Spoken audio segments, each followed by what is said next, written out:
దేవుడు ఎప్పుడు ఎవరిని మార్చడు, గుర్తుపెట్టుకోండి. దేవుడు ఎప్పుడు ఎవరిని మార్చడండి.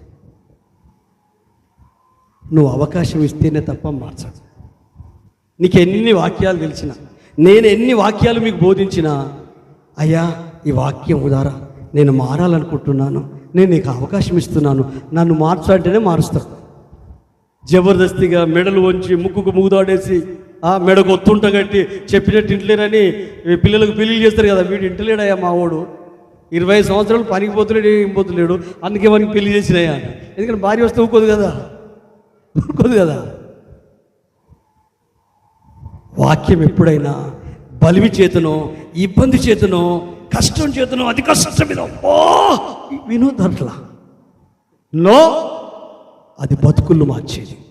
ఆయన జస్ట్ ఒబే చూపగలగాల, జస్ట్ అప్పగించుకోగలగాలి, అంతే.